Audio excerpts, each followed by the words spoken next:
I'm Jennifer Kennedy and I'm the Carers Lead Officer for Clackmannanshire and Stirling Health and Social Care Partnership.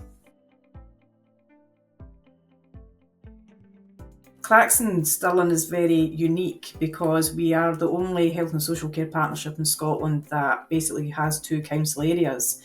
It can be challenging, and especially from the health and social care partnership point of view, because we would like to have obviously the exact same delivery of any service across both areas, and that can be difficult to achieve. I think one of the vital things when I came into post was people had a sense that a lot of support was actually provided within Stirling, opposed to Stirling and Clackmannanshire.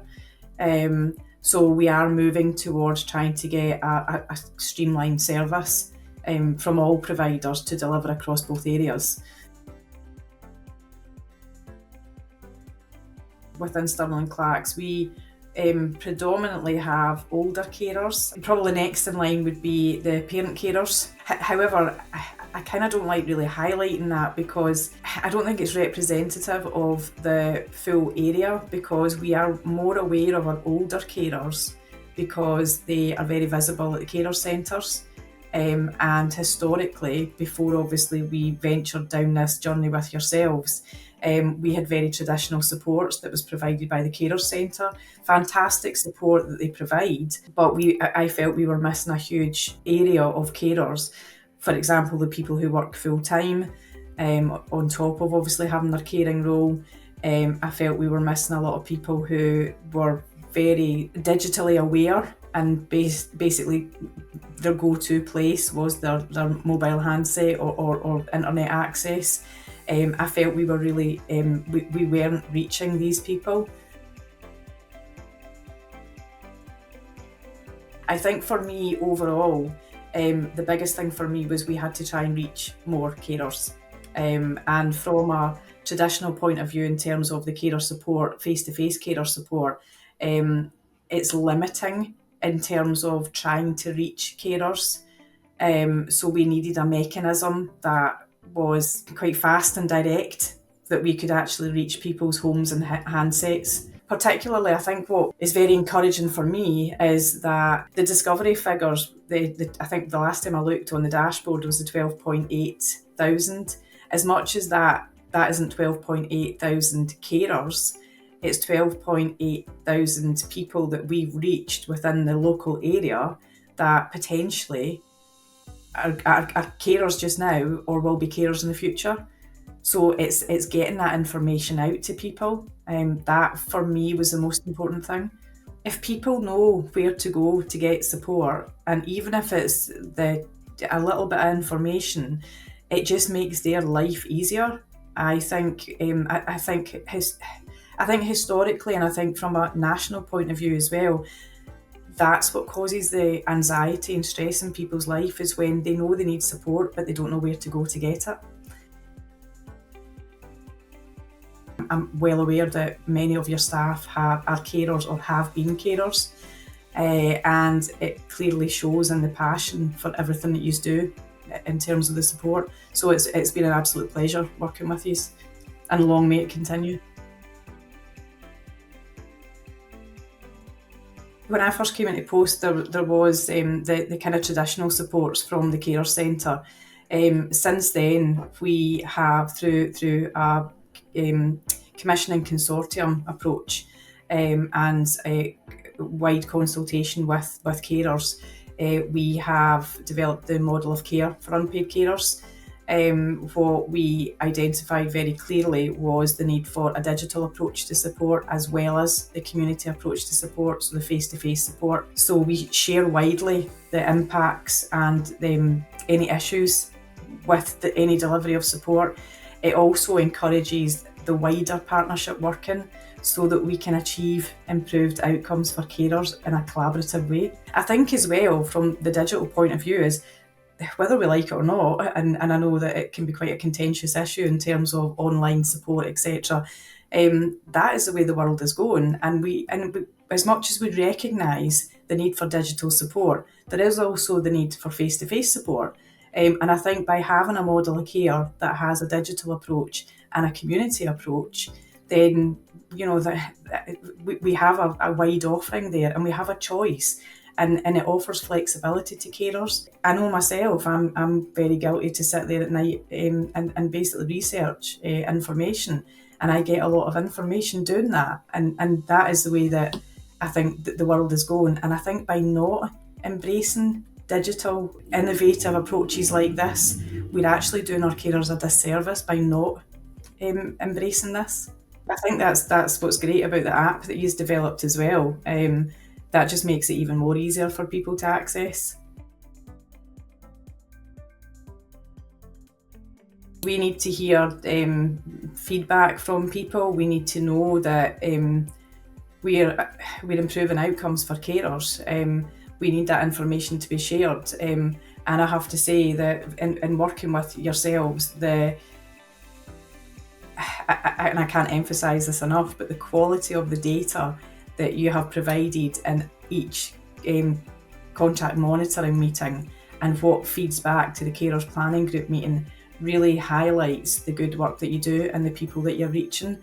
And I think, obviously before this call, I reminded myself in some of the feedback that we've had. A couple of them, actually one more recently said, feeling involved with something again is doing me the world of good. The opportunity to be part of Mobilise is truly a gift.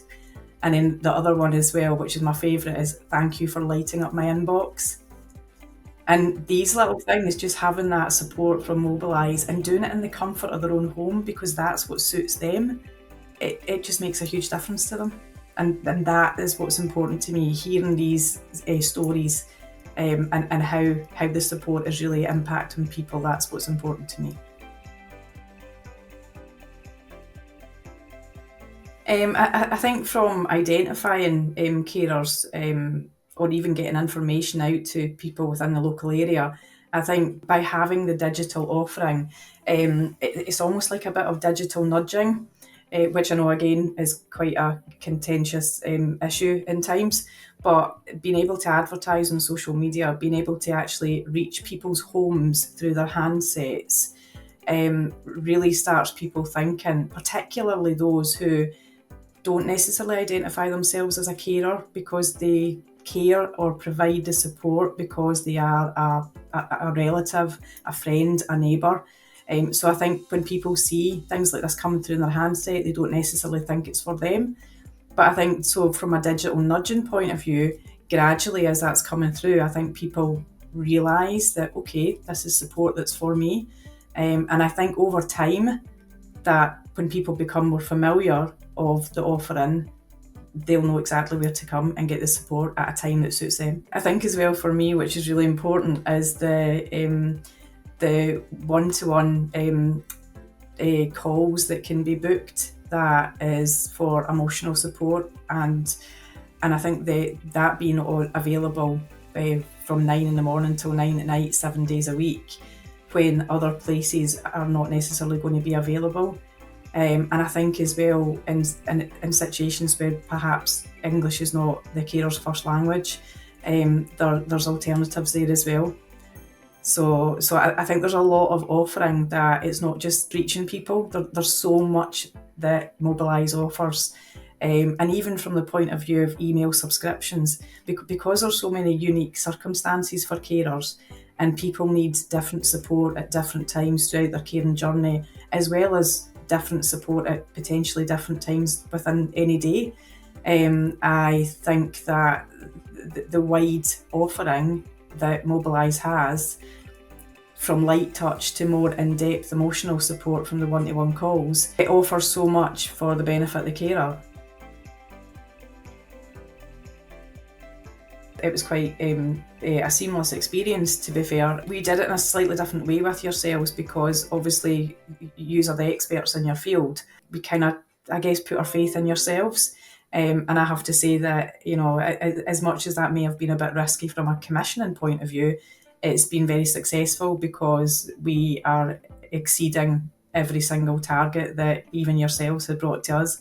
And I think it's been very encouraging and satisfying from both sides to see exactly the impact that we've made in the local area.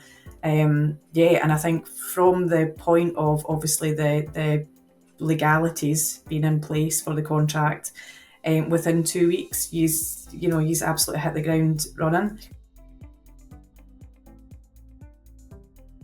I think if we could get information directly into people's homes and handsets to support carers by utilising a platform already developed, this would assist in improving the well-being of unpaid carers and those they care for. It's also, from a public sector point of view, it's also cost effective working in partnership with Mobilise opposed to developing such a service in-house.